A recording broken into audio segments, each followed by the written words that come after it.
Before I begin, I would like to give my sincerest thanks to Mr. Greg Farshty. A year ago, he was let go by LEGO, severing the final tether this community had to LEGO in an official capacity. For 22 years, he built this amazing story we all love so dearly, and I can personally say I am beyond grateful for his efforts, for how it has been such a huge part of my life. Now that he is gone, we are left in a perplexing situation. I can no longer say love is canon because, in a way, canon no longer exists. That being said, I will continue to examine the text of the completed work and operate solely on that. Let us begin.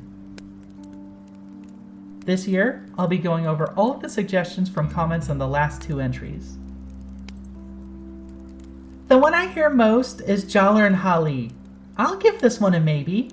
They're fairly flirty in the Borak animations in the Mask of Light movie, albeit not to the same degree as Huki and Maku. And from Ignition onward, they seem like just friends, and then later comrades when they become Toa.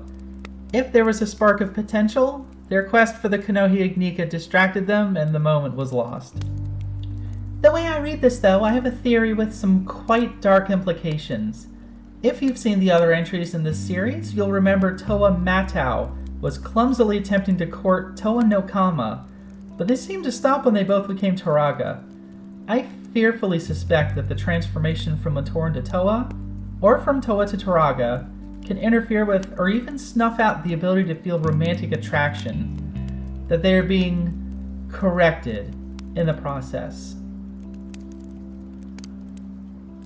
On a lighter note, everyone is also asking me to talk about Gali with Tahu and or Kopaka, and no.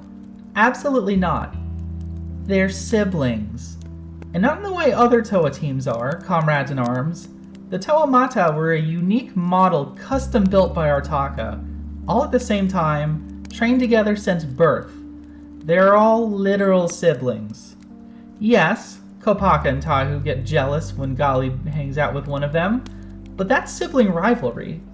Gali is the big sister and, let's be honest, the real leader of the team. Tahu and Kopaka are always feuding and like getting Gali's attention and approval. Not love. Let's move on. Gorast and Pterodax? There we go, there's some canon love. She was beyond obsessed with him. At first it may seem to be in a cult leadery sort of way. She's drank the Kool-Aid through her weird bug mask and thinks Pterodax is the second coming of Madanui. Which is kind of true, sorta. However, lots of Makuta did too. Her fanaticism went well beyond that, and to an obsessive near mania that puts Vizola to shame. And much like poor Sidorak, that seems to confirm that any characters who are evil and in love will be used and disposed of. A tragic end. And speaking of betrayals, Nidhiki and Lariska? Sorry, this one's a no. She tempted him with the promise of power, not seduction. After becoming a Dark Hunter, he wasn't actively pursuing her or anything like that. Not love. However, perhaps there's potential within the rest of the Dark Hunters. Amphivax's love for Elec? That's plausible. Only a couple of sentences were said on Amphivax searching for the imprisoned Elec, even sacrificing a hand in the fruitless journey. So it could be, but I would need more information. Information we sadly won't get, now that the story is completely concluded. And finally, there's me. Surreal, Toraga of Water. With no canon, the lore is now what the fans make of it. Your OCs, your headcanons, your fan stories, all of it can be a part of the biological chronicle. Canon is not canon, and love is real. And as such, not too long ago, Toa Surreal found love herself. But that, gathered friends, is a story for another day. Happy Valentine's, everyone!